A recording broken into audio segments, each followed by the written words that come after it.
in Gaza, Oh in my God. the war over there. I know that you both support a ceasefire there. The latest Well, not reporting. just ceasefire, end of occupation, end of the siege, end of Sure. But can Palestine. I just ask you specifically about where we stand here today? Hamas, according to CNN's reporting, cannot assure Israel that it has 40 living hostages that are women, that are ill, that are elderly, out of the more than 100 that are still believed to be in Gaza. If they cannot do that, they don't know where they are, perhaps they can't guarantee that they are still alive. Should Hamas immediately release all of the hostages in exchange for a ceasefire that is desperately needed by the people of Gaza? No, well, we've got to look at the situation from the vantage point of the least of these. The 25th chapter of Matthew, there's 15,000 Palestinian children who've been murdered. That's all the more reason why. The children. They got to quit killing the innocent reason why there people. ought to be a ceasefire. It is possible for there to be a ceasefire tomorrow if Hamas would release all the hostages in their possession immediately. Should they not do that? No, the IDF is not gonna cease fire just for releasing.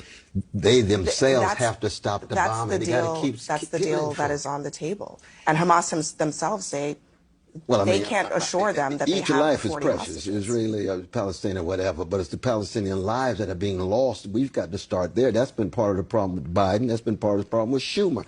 They don't look at the situation from the vantage point of those who are suffering the most. They look at the Dr. West, it does sound like you will not say that if Hamas were to just release the hostages in exchange for a ceasefire, that they should do that. No, do you believe that they should do that? One, I'm saying that Netanyahu is not trustworthy.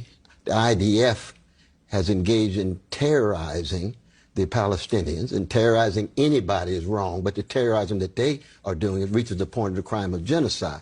So for me, they have to stop the There's no bombing. responsibility in your mind for Hamas Well, to Hamas get has a responsibility, ceasefire. of course. They're part of the Palestinian community, and the Palestinian community has their own agreements and disagreements, but Hamas is not the culprit at all. It's the IDF, and they're terrorizing Palestinians. I want to go to Dr. Abdullah on this because in the early days, just after this war began, shortly after October 7th, the Black Lives Matter chapter of Los Angeles, it's an organization that you founded and spent some time in, I believe at that time, it wrote this on social media: when a people have been subject to decades of apartheid and unimaginable violence, their resistance must not be condemned, but understood as a desperate act of self-defense.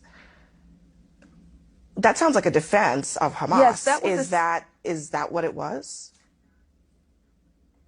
That was a statement that was released not just by Black Lives Matter Los Angeles, but Black Lives Matter Grassroots, which is all 33 on-the-ground chapters of Black Lives Matter. And we released it October 9th, which was 2 days after October 7th. So do you agree with that statement, recognizing... Do you agree with that sentiment? Absolutely. I think it's really important to understand where uprisings come from, even when we may disagree with tactics that are used. This did not begin on October 7th. This began 75 years ago with the Nakba. And so to understand just one piece of what's happening gives us a complete lack of understanding. So we have to understand this, yes, as a desperate act. And how do we get to peace is to end the occupation. How do we get to peace is to demand a free Palestine. So Dr. Abdullah, let me ask you plainly, do you condemn what Hamas did on October 7th?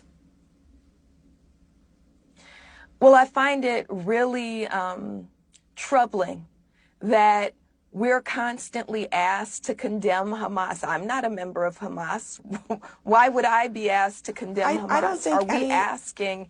I'm not a member of Hamas, and I don't find it troubling or difficult at all to say that what happened on October 7th was abhorrent. So I'm wondering if you would be able to say the same. I find it even more troubling that an entire state has been built on the genocide of a people. And I think that we have to start with that first.